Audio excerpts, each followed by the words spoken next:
So I'll be fast in explaining what we actually have to look in for posterior segment ocular traumas. First, I'll be talking about some clinical scenarios in which what happens and what clinical You can findings. put your slides on play mode, please. Uh, Yeah, much better. okay. Thank you so much. Yeah. So firstly, I would be discussing some clinical scenarios, what is happening with posterior segment ocular traumas, and followed by some scans which we could go ahead, and then finally with ultrasounds. So I would be mostly concentrating on blunt traumas, and if time permits, or maybe I'll have some idea about penetrating traumas and how to go about with it. So basically, we had this discussion by Dr. Sonal where she has described the ocular trauma classification. So for posterior segment trauma, we have one is directly to the uh, eye or adjacent orbital tissues, and the other thing would be from other parts of the body, which is remotely from the from to the eye. So coming to the direct ocular or periocular traumas, the most commonly which we see is Chorioretinitis, and it is basically characterized by transient whitening or opacification at the deeper level of sensory retina. So vision would be basically dependent upon the macular status. If the macula is involved, the vision will go down. So these are a couple of pictures of Chorioretinitis. So what the possible posture, the hypothesis of why this actually happens is basically because of extracellular edema or fluid-filled spaces in outer retina, or there could be some intracellular edema of retinal glial tissues. And these are these white, ill-defined, yellowish, deep-seated, yellowish white whitening which we can see after trauma. So basically, the natural course would be there is basically that if it is not very severe, there may be like it becomes normal over a period of time, or if it is more severe, then in these conditions the outer receptor, the outer photoreceptor, outer segments, they kind of get disrupted, and then they disappear, and then there is actually opposition of the inner segments to the RP. So when you do an FFA in these sort of patients, then you would actually not see any leaks. So that shows that there is no disruption of the blood retinal barrier. And basically, the pigmentary changes which happen over time is due to RP, hyperplasia, and intraretinal migration. So for these patients, there is no proven treatment. They will heal, and if it is more severe, there'll be thinning, which I'll show you in some other scans later on. There is another concept of contusion of the RP, where you would actually see a retinal pigment epithelium cell edema with overlying serous retinal detachment. So when you do an FFA, how to differentiate between this with the commotio is basically it will be more cream colored, and there would be possibly progressive patchy staining at the level of RP. Without like there will be a PED, and that would basically be the SRF. So and the FFA would actually not show any hypofluorescence. That shows that the choroids are doing okay. So the possible hypothesis for this is here the membranes of the RP are damaged, and there is intact zonula occludens. So this is a photograph which I've taken it from an article where we can see that there is a yellowish. It's a black and white photo. Sorry for that.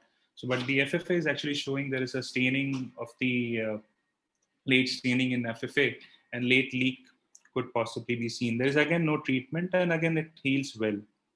Coming to choroidal rupture, this is basically there is a tear in the choroid, the Brooks and the RP, which could be secondary to blunt or a penetrating trauma. So basically, there are two types of choroidal rupture. One is the anterior, that is at the site of impact, and it is parallel to the aura. And secondly, it is posteriorly away from the site of impact, and it's like a counter coup sort of a mechanism. And there is this crescent-shaped concentric lesion which you can the rupture you see along the optic disc. I think somebody wants to. Yes. Yeah. So what are the findings you would see in a patient who would have a choroidal rupture? You can have like it can be a breakthrough bleed. You can have active hemorrhages all around it. You will have over a period of time there will be fibrotic activity at the level of the outer retinal layers, along with the RP and the choroids. And later on there will be choroidal neovascularization, which actually resolves mostly. And over a period of 3 to 4 weeks, there is a scar develops, and there is which is actually confined to ruptures. And along the scars, you would see an RP hyperplasia at the margins of the rupture. So these are a couple of examples. You can see this is the right, on the right, the left side, you can see a healed choroidal rupture with this fibrotic sort of a subretinal sort of a membrane. And the right side, you can see this is the acute choroidal rupture with with layer, what do you call it? The bleed, which could be seen the vitreous cavity, intraretinal and subretinal space. So the other sequelae to this could be actually a choroidal neovascular membrane. You can see this patient actually had a choroidal rupture after trauma, and over years, this actually went into a neovascular. You can see the FFA showing late sort of a leak there. The OCT is actually not through the neovascularization, but the treatment for this is basically if you have neovascularization occurring, then the treatment could be, if it is extrafoveal, you can actually give lasers, or you can give injections. Injections are better. So the whole pathophysiology of why choroidal ruptures happen is basically, again, mechanical disturbances or pressure waves. Further on, that can actually go into pressure necrosis and vascular disturbances, leading to neovascularization possibly. So why during a choroidal rupture the sclera is not, there is no scleral tear? So that is basically, it is because of its tensile strength. The retina may or may not be ruptured. Mostly it is not, because it is more elastic. But the Brooks, as I mentioned before, it is the retina, the RP, and the Brooks, the Brooks, the the choroid, and the RP that is being ruptured, and that is why it is more. The Brooks is less elastic. That is why it gets ruptured. Coming to the next most commonly seen pathology after a trauma or blunt would be, you would see a macular hole actually developing that can be actually associated with commotio or maybe a subretinal bleed. And basically, if you have a patient who has a macular hole developing, so on an average, we tend to observe the patients for 3 to 6 months. And if normally these sort of patients may have a spontaneous closure, and patients who actually have a very small hole, or they have a very good visual acuity, or else the posterior hyaloid is still adherent to the hole edges, the chances of spontaneous closure is more. So we can observe those patients, and maybe they may spontaneously close. If they do not, we will take up for macular hole surgeries. So what are the features you would want to see in a patient with macular hole in a traumatic patient, which will favor us in good outcomes? So basically, it is the outer retinal segments which needs to be aligned, and they should be normal. But if the outer retinal layers, that is the ellipsoid or the ELM, if they are visual outcomes are poor. So these are a couple of my examples where these patients came with post-traumatic full thickness macular holes. You can see the right side for OCTs are actually showing closures. So the above patient actually had a better visual prognosis because the outer retinal segments were somewhat maintained. The lower one did not. Also, for macular holes, the shape of the holes also sometimes they kind of help in spontaneous closure. And if there is glial tissue proliferation, which you can actually see in the lower photograph, there is some glial tissue proliferation. So these patients may actually go into sort of a spontaneous closure. So that things you can look into, and you can actually wait instead of going in and operating. So there's another example of the same. Coming to a concept of chorioretinitis sclopetaria, this is actually seen in patients who have had high velocity missiles, so which we have actually commonly seen in those pellet injury patients, where actually the missiles or the pellets actually penetrate the orbit but not the globe.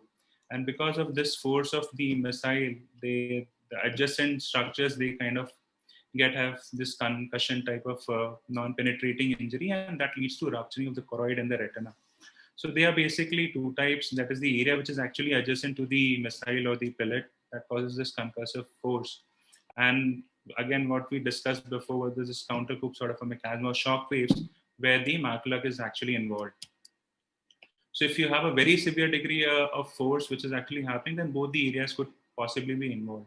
So on examination, you may have a vitreous hemorrhages in the retinal in the retina and the choroid with tears. The sclera is intact. So over a period of time, this actually clears up like a choroidal rupture, and it heals on itself with a wide proliferative scar, and a big area could be involved. And if it doesn't, and if it is associated with an RD, we can go ahead do a vitrectomy and do silicone oil and so on. So this is just a picture mimicking. This is how it looks like, because of a pellet injury or maybe a missile injury, you will see such sort of a retinochoroidal lesion, and over a period of time, it actually fibroses. So this is what it is. So uh, coming to the next thing which we actually see is this optic nerve avulsions, which is actually the patient will come with extensive, profound loss of vision. These sort of patients will actually have the globe involvement. So what when you see the fundus, you would see that there is this absence of optic nerve head with variable degree of hemorrhages. And you can do an FA where you'll be seeing that the vasculature is may or may not be filled. So for these sort of patients, as the globe is involved, MRI CT would be a better option of to see the extent of the problem. And treatment is again nil because there is irreversible vision loss. So the possible mechanisms for optic nerve avulsions are extreme rotation and anterior displacement of globe, and possible abrupt increase in IOP, which pushes the nerve out of the scleral canal. And thirdly, could be increased infraorbital pressure displacing the globe anteriorly, which stretches the optic nerve. So coming to the other problems which we can see with blunt traumas are traumatic tears or a retinal dialysis or retinal detachment. So usually you tend to see these sort of problems in young males who had some blunt trauma of some sort. So retinal dialysis is basically associated with, may or may not be associated with a traumatic RD. And most of the times you have to actually check the retina very thoroughly in patients with traumatic blunt trauma, especially to look out for retinal dialysis. So there was a study which they have actually said that most of the time the infratemporal part has most commonly the dialysis which could be seen. So if it involves the retina and there is a retinal detachment along with dialysis, we need to do a we need to do a buckling along with vitrectomy and so on. So how do you actually think that these patients may have a traumatic sort of a tear, or maybe it is just both eye may be involved? So possibly some of the features would be they may give you some history of trivial trauma before. So if the patient comes with a unilateral vitreoretinal pathology, or there is a giant retinal tear or dialysis, the onset is less than 40 years of age, and he had an history of some trauma 2 years back. So possibly those are the conditions where traumatic retinal problems would be there, because the other eye would actually not be involved. And as I said, that treatment would be basically barrage lasers, and if it's an RD, do a scleral buckle with vitrectomy. Now coming to the indirect ocular injuries, where because of some other problems, the eye gets affected. So one of the most known is Purchase retinopathy, where you actually see there is a severe head trauma, or if there is a severe compression injury to the trunk that leads to unilateral or bilateral peripapillary configuration of this whitening in the area, along with intraretinal to vitreous hemorrhages sort of a picture. When you do an this involved, there would be an RAPD. And if you do an FA, there'll be leakage of from the retinal vasculature. And again, because of occlusion, there'll be late venous staining and optic mixed edema with capillary non-perfusion. For these sort of patients, actually, there is no treatment still now. And the possible pathogenesis is basically venous reflux, arteriospasm from sudden increase in intrathoracic pressure. The others could be air embolism or fat embolism. One of these questions in DNB they have asked is Tertian syndrome. So you should definitely know what Tertian syndrome is, and it is basically there is presence of vitreous hemorrhage along with subarachnoid. And there would be an history of trauma which may lead to subarachnoid hemorrhages. So almost 20% of those patients with subarachnoid hemorrhage may have a Tertian sort of a syndrome. So if a patient comes to you with history of accident, had a subarachnoid, and saying that the vision is going down, possibly their patient may have a Tertian sort of a syndrome. So you see these all blot hemorrhages, which can be from a breakthrough bleed to mostly they are between the ILM and the retina, along with multiple blot sort of hemorrhages. So initially it was thought there is the blood which is actually coming is is from the subarachnoid space into the optic nerve sheath and then into the eye. But they are saying that is usually not possible. So these hemorrhages basically happen due to sudden increase in venous pressure because of secondary intracranial hypertension, and which ruptures the peripapillary and the uh, peripapillary capillaries. So when you have a patient with tertians, if normally they spontaneously resolve, and if they don't, and if they are actually sitting onto the macula, we can do a vitrectomy with ILM peel. Now, we'll go to whiplash retinopathy. Now, this is something which I have seen a couple of times, where actually a patient comes with who's a driver, and all of a sudden he had an injury. So because of this severe flexion extension of the head and the neck, with or without direct injury, he may develop this sort of a whiplash retinopathy. So on an examination, you would see that around the fovea there is this grayish white sort of a lesion. I had initially thought it could be like, when I had seen a patient like this, I had thought it could be some sort of a palm lesion. But when you do an OCT, you can see these typical intraretinal large cystic spaces in both the eyes. So normally these sort of patients would resolve on their own, and you need not do any intervention. So over a period of 3 to 6 months of time, you can actually see the lesion actually resolving. Now coming to the posterior segment trauma, so these are some of the clinical conditions which you would see have patients with blunt trauma.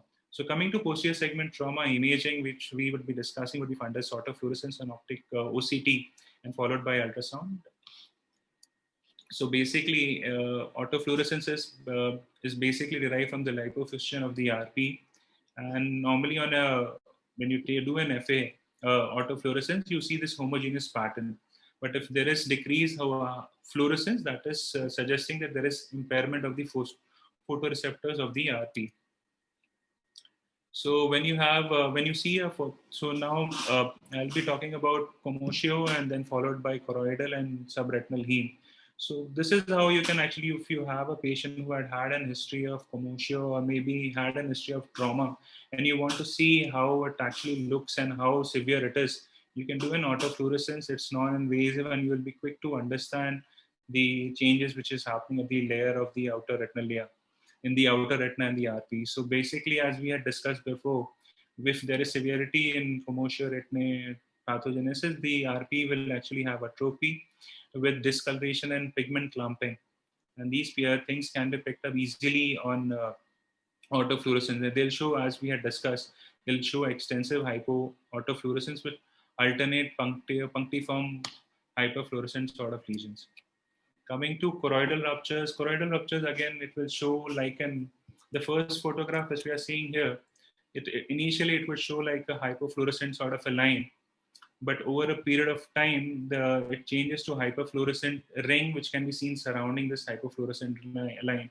So if you have a patient who actually had a rupture, and whether you want to rule out if it's a CNVM or not, so you can actually see this linear sort of hypofluorescence, which can be actually picked up on an autofluorescence very easily.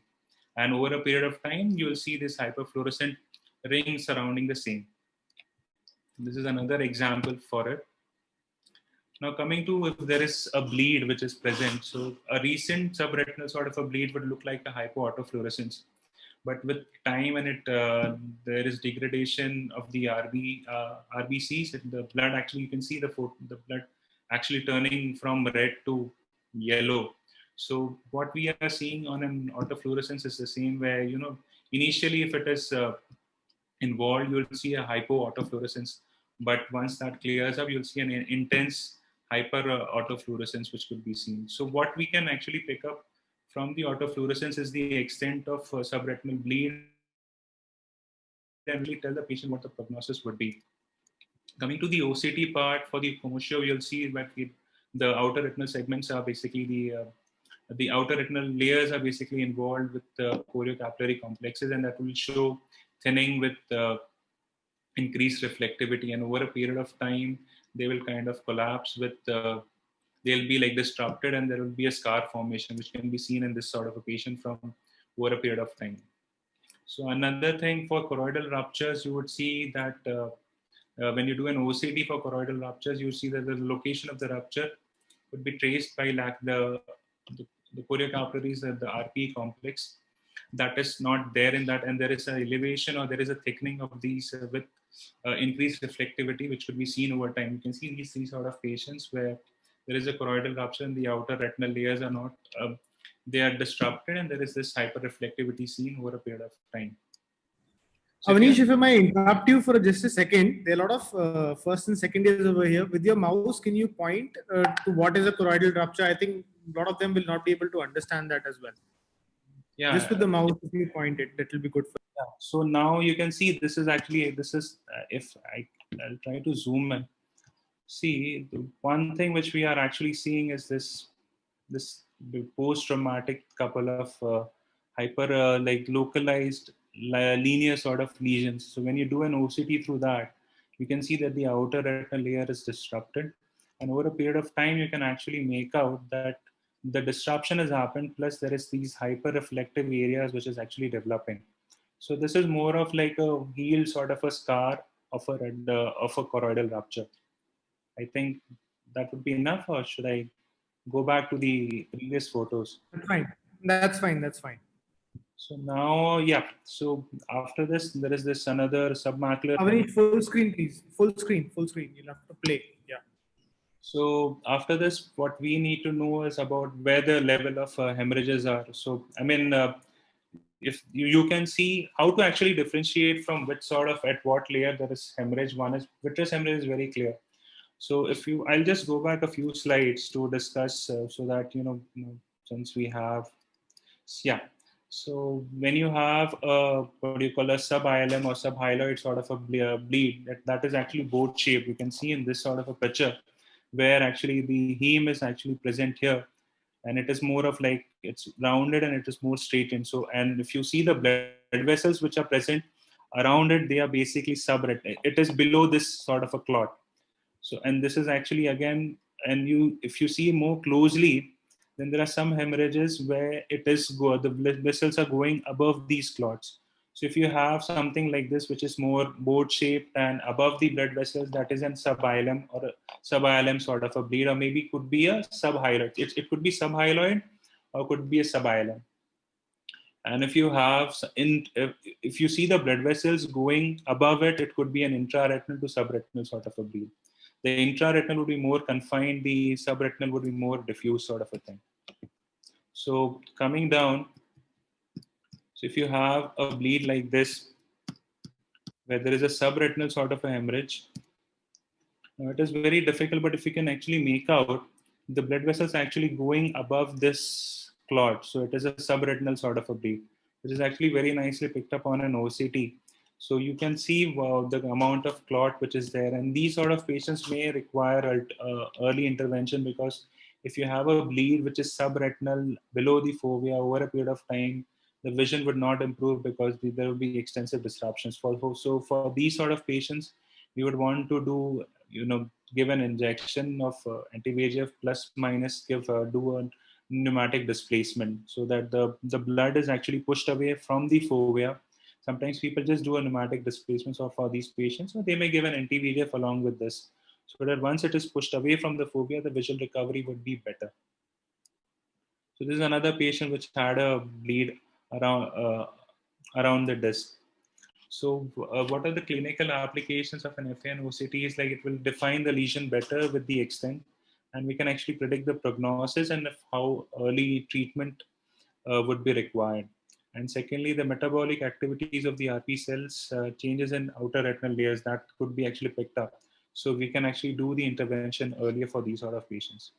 So I'll just sum up with ultrasound for ocular trauma. So basically, we'll be talking about in when to do an ultrasound. So if you have a closed globe sort of an injury, when the fundus is not actually visible, you can do an ultrasound. If there is an occult sort of a tear we are suspecting, you can do it at presentation. But if you have a perforating or a penetrating sort of an injury, better to do a primary repair and then to do an ultrasound for these sort of patients. So basically, for a penetrating trauma, and then you have it for the blunt traumas, how do you look for and how do you do a B scan? So for a penetrating trauma, you should want to look for an IOFB, and then you see whether there is associated vitreous hemorrhage, RD, or choroidal detachment. and you need to actually look out for if there is an occult perforation, then again you have to rule out for the above things. So if you have a penetrating, you basically need to see if there is an IOFB there or not, associated retinal or choroidal detachment.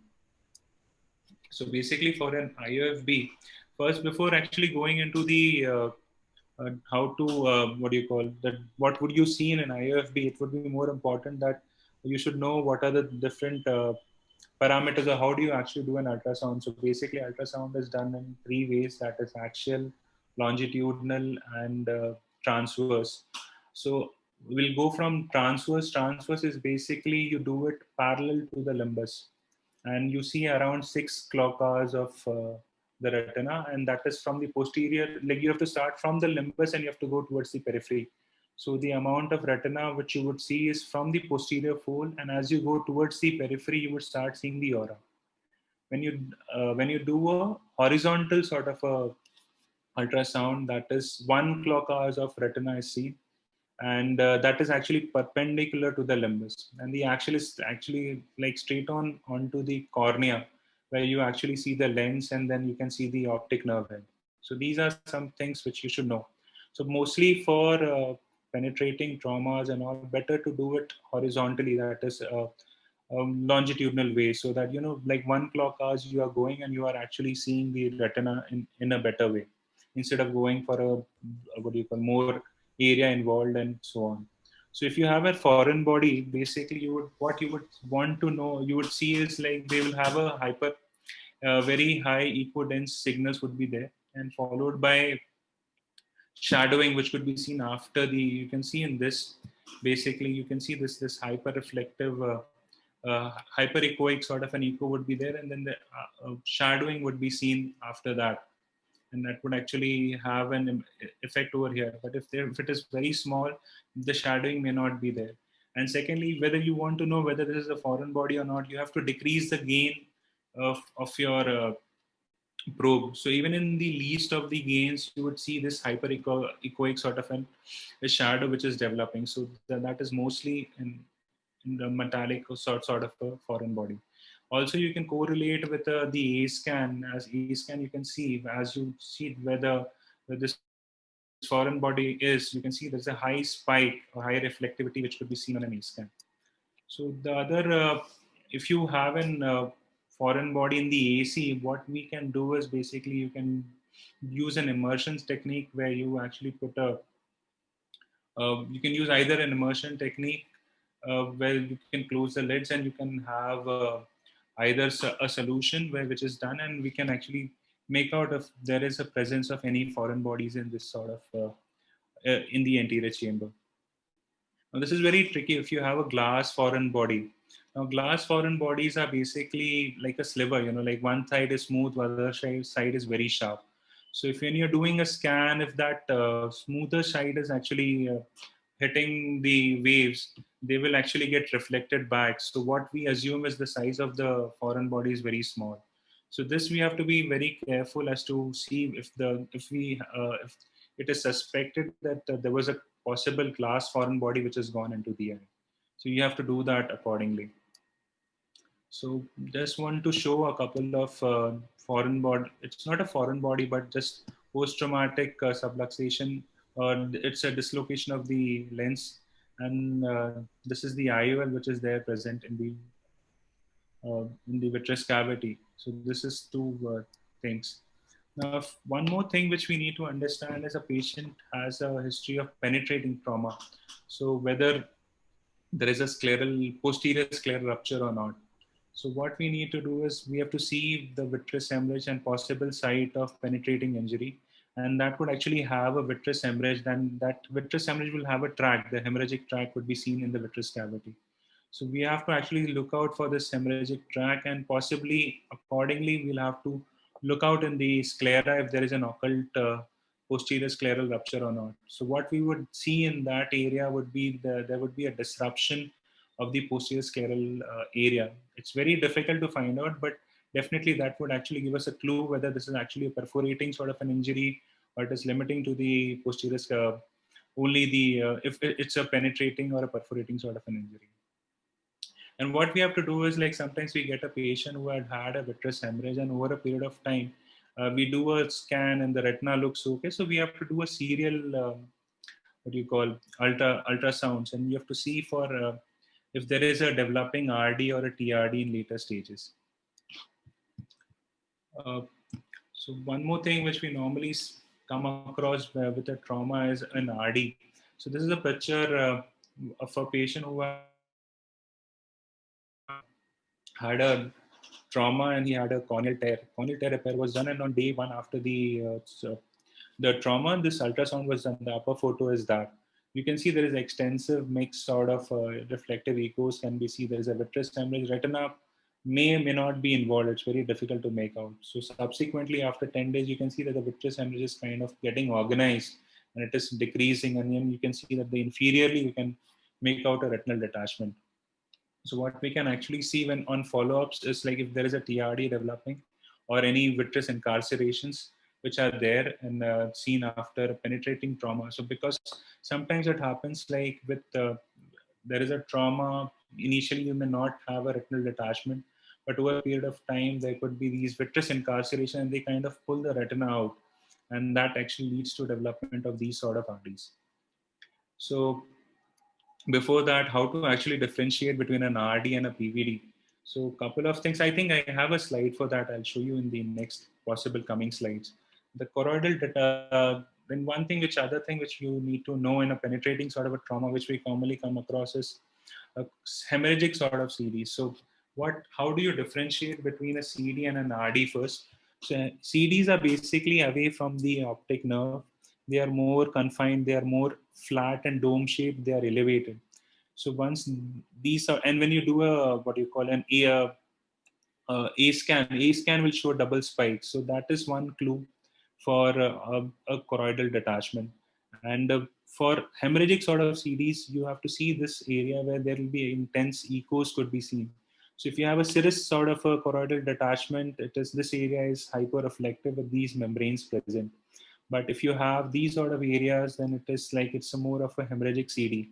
So these sort of patients can be taken up later for surgeries when these amount of clots will actually start to resolve. You know, that it's easier to take it out. Freshly, it's very difficult. So these patients can be picked up later. So, so those were some of the topics which for ultrasound and penetrating. Now talking about some conditions in blunt trauma. What I was talking about, we can have vitreous hemorrhage, PVD, tear, RD, CD, so on. So for a vitreous hemorrhage, you know, how does a fresh vitreous hemorrhage look like, and how does a denser vitreous hemorrhage looks like? A fresher vitreous hemorrhage would look like short, and there'll be like more, and I mean there'll be dots and short lines could be seen, and there'll be on a low amplitude spikes would be found on A scan. But when one dense, or when it is actually very dense, then the spikes are more, and you could actually see layering of the, what happens is there could be a mixture of a retinal detachment with a vitreous hemorrhage. So how to differentiate between the two in the same go? Retinal detachment may have more restricted sort of a movement, and inferiorly for layering would be seen in patients with the vitreous hemorrhage. So you don't have a posterior highlight detachment, but you would have inferiorly, like because of density, these vitreous hemorrhages settling down. So when you do an A scan, along with that, the A scan will actually not show so much of spike as you would see in retinal detachment. So that is how you should use. There'll be definitely layering of the vitreous hemorrhage in later or denser hemorrhages. Coming to retinal detachments, as I can show you in the A scan here, that yeah.